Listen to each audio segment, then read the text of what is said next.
find out more about what's going on with them Cincinnati Bengals, let's go to Cody Byers on a website and a blog called stripehype.com. Hey, Cody, welcome to Sports Buzz. How are you? Pretty good. Thanks for having me. Let's talk specifically about last week's game and the loss to the 49ers. Or let's talk in general, first of all, about this Bengals team this year. I know they have a rookie quarterback. I know Marvin Lewis is still the coach. What else do we need to know about this team this year? Can they win some football games? Surprisingly, here's something that doesn't really get played out too much. The defensive side of the ball, they're top 10 in 4 of the biggest statistics out there with total yards allowed, rushing yards allowed, passing yards allowed, and points allowed. Really? Defensive stats like that typically don't get out there as much. I mean, they've only allowed, they're averaging 18 points a game allowed, which is 6th in the NFL right now. Their total yards allowed, they're actually 3rd with 276.3 yards a game right now. For a team that typically is, I'll admit, kind of a joke in the league, it's really shocking a lot of people right now the fact that the Bengals defense are actually holding these teams down to so little points. Talk specifically about the game against the Niners. Now, the Niners came back to win that game. It was a slugfest. But what did the Bengals do wrong? How did the Bengals lose this game as opposed to the Niners winning the game?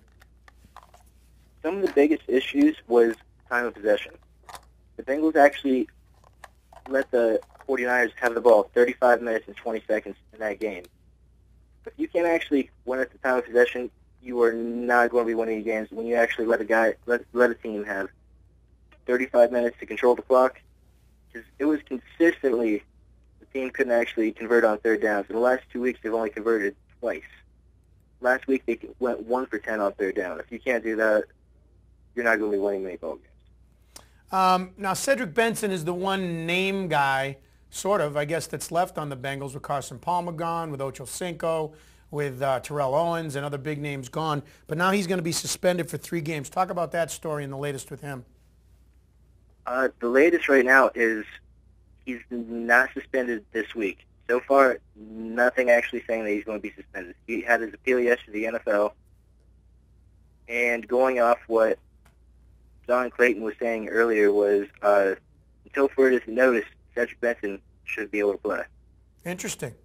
And he's still a guy that, again, you can try to win football games with because he can catch the ball, he can run the ball. I mean, he's still productive when he's healthy.